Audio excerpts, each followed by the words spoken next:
Você tem um deste? Sou louca pelo meu.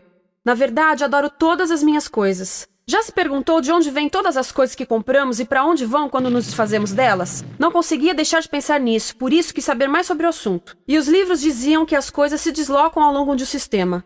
Da extração para a produção, para a distribuição, para o consumo e para o tratamento de lixo. Isso tudo se chama a economia de materiais. Bem, estudei um pouco mais. Eu passei 10 anos viajando pelo mundo atrás de pistas de onde vêm as nossas coisas e para onde vão. E sabe o que eu descobri? Esta não é toda a história. Falta muita coisa nessa explicação. Em primeiro lugar, neste sistema parece que está tudo bem, sem problemas. Mas, na verdade, é um sistema em crise, porque trata-se de um sistema linear e nós vivemos num planeta finito. E não se pode gerir um sistema linear num planeta finito indefinidamente. Em todas as suas etapas, este sistema interage com o mundo real. A vida real não acontece numa página em branco. Interage com sociedades, culturas, economias, o ambiente. E durante as etapas, a vida vai se chocando contra seus limites. Limites que aqui não vemos porque o diagrama está incompleto. Então, voltemos atrás para preencher alguns espaços e ver o que falta. Uma das coisas mais importantes em falta são as pessoas. Sim, pessoas. As pessoas vivem e trabalham em todas as etapas desse sistema, onde algumas são um pouco mais importantes que outras, algumas têm maior poder de decisão. Quem são elas? Comecemos pelo governo. Meus amigos dizem que eu devia usar um tanque para simbolizar o governo, e isso é uma realidade em muitos países, e cada vez mais também no nosso. Afinal, mais de 50% dos nossos impostos vão para os militares. Mas vou usar uma pessoa para simbolizar o governo, porque acredito nos valores e na visão de que o governo deve ser das pessoas, pelas pessoas, para as pessoas. A função do governo é olhar por nós, cuidar de nós. Esse é o seu trabalho. Depois vem as corporações. O que leva as corporações a parecerem maiores que o governo é porque elas são maiores que o governo. Atualmente, entre as 100 maiores economias da Terra, 51 são corporações. À medida que as corporações foram crescendo, em tamanho e poder, assistimos a uma pequena mudança no governo, como se estivessem mais preocupados com o bem-estar deles do que com o nosso. Muito bem, então vejamos o que mais falta nessa imagem. Começaremos pela extração, que é uma palavra pomposa para exploração de recursos naturais, que por sua vez é uma palavra pomposa para destruir o planeta. A verdade é que cortamos as árvores, arrebentamos as montanhas para extrair os metais, consumimos toda a água e exterminamos os animais. Aqui enfrentamos o nosso primeiro limite. Estamos ficando sem recursos naturais. Estamos utilizando demasiados materiais. Sei que isto pode ser difícil de ouvir, mas é a verdade. Por isso temos que lidar com isso. Durante apenas as 3 últimas décadas, foram consumidos 33% dos recursos naturais do planeta. Desapareceram. Cortamos, minamos, perfuramos e destruímos o planeta tão depressa que estamos debilitando a capacidade do planeta para sustentar o nosso modo de vida. Aonde eu vivo, nos Estados Unidos, resta-nos menos de 4% da nossa floresta original. 40% dos cursos de água estão impróprios para o consumo. E o nosso problema não é apenas estarmos utilizando demasiados recursos, mas o fato de estarmos utilizando mais do que a nossa parte. Temos 5% da população mundial, mas usamos 30% dos recursos mundiais.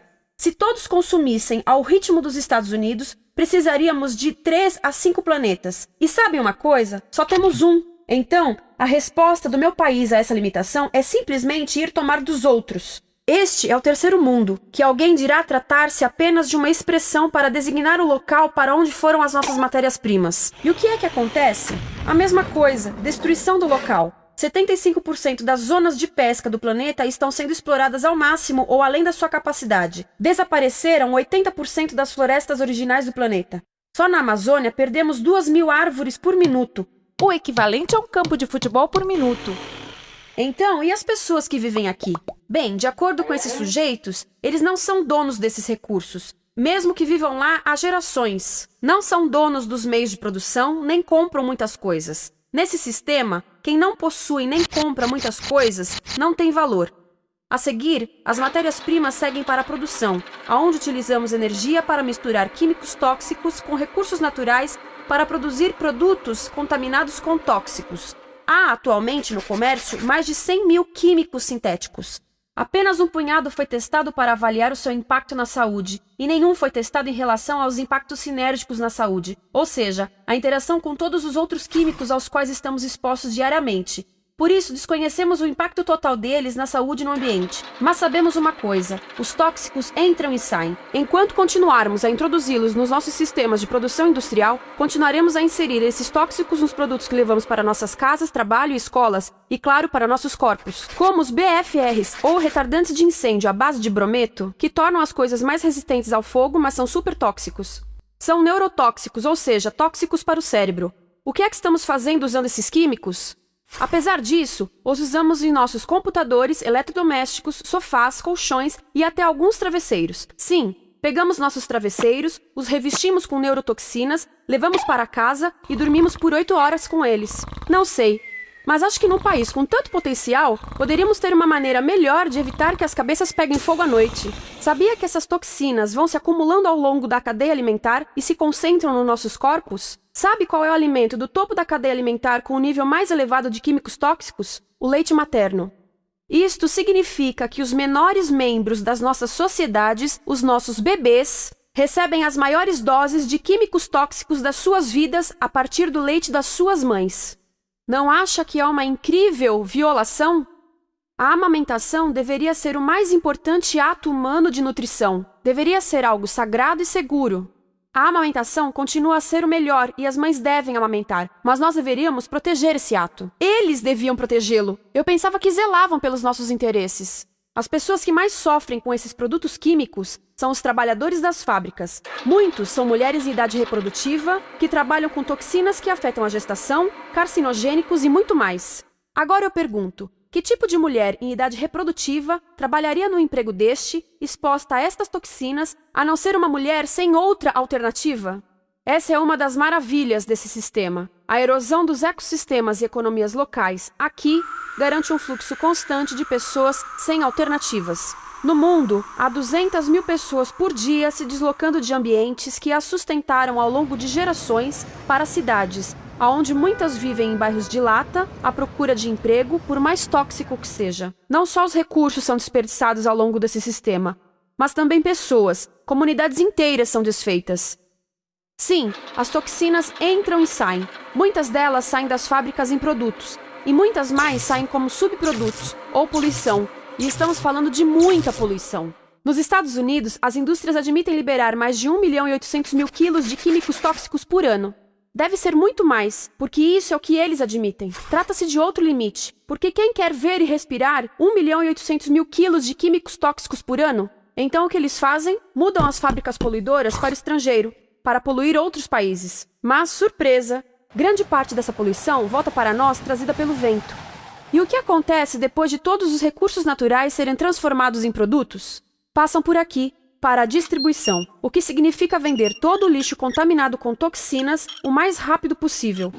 Aqui, o objetivo é manter os preços baixos, com as pessoas comprando os produtos em constante movimento. Como eles mantêm os preços baixos? Pagam salários baixos aos trabalhadores das lojas e restringem o acesso aos seguros de saúde sempre que podem. Tudo se resume em exteriorizar os custos. O verdadeiro custo da produção não se reflete no preço. Em outras palavras, não pagamos aquilo que compramos. Outro dia estive pensando nisto. Ia a caminho do trabalho e queria ouvir as notícias. Por isso entrei numa loja para comprar um rádio. Encontrei um pequeno rádio verde engraçado que custava $4,99. Na fila do caixa pensei, como $4,99 podem refletir o custo da produção e transporte desse rádio até ele chegar nas minhas mãos? O metal deve ter sido extraído na África do Sul. O petróleo provavelmente do Iraque. O plástico produzido na China e talvez montado por uma criança de 15 anos numa fábrica do México. $4,99 não paga nem o aluguel do espaço ocupado na prateleira, nem parte do salário do empregado que me atendeu, ou as viagens de navio e caminhão que o rádio fez. Foi assim que eu percebi que eu não paguei o valor do rádio. Então, quem pagou? Estas pessoas pagaram com a perda do espaço dos seus recursos naturais. Estas pagaram com a perda do ar puro, com o aumento de doenças como asma e câncer. As crianças do Congo pagaram com o seu futuro, pois 30% delas abandonam a escola para trabalhar nas minas de coltan, um metal que usamos em aparelhos eletrônicos baratos e descartáveis. Estas pessoas pagaram por não ter direito ao seguro de saúde. Ao longo desse sistema, pessoas contribuíram para que eu comprasse o rádio por $4,99. Mas essas contribuições não são registradas por nenhum contabilista. É isto que eu quero dizer com exteriorizar o verdadeiro custo de produção. E isso nos leva à seta dourada do consumo. O coração do sistema, o motor que impulsiona. É tão importante proteger esta seta que se tornou prioridade daqueles dois sujeitos. É por isso que após o 11 de setembro, quando nosso país estava em choque, o presidente Bush poderia ter sugerido fazer luto, rezar, ter esperança, mas não, ele disse para fazermos compras. Compras! Nos tornamos uma nação de consumidores. Nossa principal identidade passou a ser de consumidores. Não mães, professores, agricultores, mas consumidores. Nosso valor é medido e demonstrado pelo quanto contribuímos para esta seta. Quanto consumimos. Não é isso que fazemos? Compramos, compramos, compramos. Manter os produtos circulando. E como circulam? Sabe qual a porcentagem dos produtos que circulam através desse sistema que ainda são usados 6 meses depois da venda na América do Norte? 50%? 20%? Não, 1%. 1. Em outras palavras, 99% das coisas que nós cultivamos, processamos, transformamos, 99% das coisas que percorrem o sistema são lixo em menos de 6 meses. Como é que podemos gerir um planeta com esse nível de rendimento? Mas não foi sempre assim. Hoje, o consumidor médio americano consome o dobro que há 50 anos. Pergunte à sua avó. No tempo dela, a boa gestão, a engenhosidade e a poupança eram valorizados. Então, como é que isso aconteceu? Bem, não aconteceu simplesmente. Foi planejado. Pouco depois da Segunda Guerra Mundial, estes sujeitos estudavam a forma de impulsionar a economia. O analista de vendas Victor Lebow articulou a solução que se tornaria a norma de todo o sistema. Ele disse: a nossa enorme economia produtiva exige que façamos do consumo a nossa forma de vida, que tornemos a compra e o uso de bens em rituais, que procuremos a nossa satisfação espiritual, a satisfação do nosso ego no consumo. Precisamos que as coisas sejam consumidas, destruídas, substituídas e descartadas a um ritmo cada vez maior. O conselheiro econômico do presidente Eisenhower disse: o principal objetivo da economia americana é produzir mais bens de consumo. Mais bens de consumo? O nosso principal objetivo? Não é providenciar cuidados médicos, ou educação, ou transportes seguros, ou sustentabilidade, ou justiça? Bens de consumo? Como é que eles nos fizeram adotar esse sistema de forma tão entusiástica? Bem, 2 das suas estratégias mais bem-sucedidas são a obsolescência planejada e a obsolescência perceptiva. A obsolescência planejada é uma outra forma de dizer criado para ir para o lixo. Eles fazem as coisas de modo que sejam inúteis tão rápido quanto possível para jogarmos fora e voltarmos a comprar. Isso é óbvio em sacolas ou copos de plástico, mas verifica-se isso em coisas maiores como esfregões, DVDs, máquinas fotográficas, churrasqueiras, quase tudo, até computadores. Já reparou que quando compra um computador, a tecnologia muda tão rápido que em poucos anos se torna quase um impedimento para a comunicação? Fiquei curiosa e abri um desses computadores para ver o que tinha dentro, e descobri que a peça que se muda a cada ano é apenas uma pecinha no canto. Mas não se pode mudar apenas essa peça, porque cada nova versão tem um formato diferente. Tem que jogar tudo fora e comprar um novo. Estive lendo sobre o design industrial da década de 50, quando a obsolescência planejada começou a aparecer. Esses designers eram muito claros sobre o assunto. Chegavam a debater quão rápido conseguiam que um aparelho avariasse, mas de modo que o consumidor mantivesse fé suficiente para ir comprar outro. Foi tão intencional, mas as coisas não avariam suficientemente rápido para manter essa seta funcionando. Por isso, existe também a obsolescência perceptiva. A obsolescência perceptiva nos convence a jogar fora coisas que ainda são perfeitamente úteis. Como fazem isso? Mudam a aparência das coisas. Por isso, se comprou suas coisas há alguns anos, todos percebem que você não tem contribuído para essa seta. E como o nosso valor depende da nossa contribuição para essa seta, isso pode ser embaraçoso. Por exemplo, se eu tiver o mesmo monitor de computador gordo e branco na minha mesa por 5 anos e a minha colega tiver comprado um computador novo, ela vai ter um monitor plano brilhante que combina com o computador, com o celular e até com as canetas. Ela parece estar operando uma nave espacial e eu pareço que tenho uma máquina de lavar na mesa. A moda é outro bom exemplo. Já se perguntou por que os saltos dos sapatos das mulheres passam de largos para finos num ano e no próximo de finos para largos? Não é por haver um debate sobre qual deles é mais saudável. É porque usar saltos largos num ano de saltos finos mostra que você não contribuiu recentemente para a seta.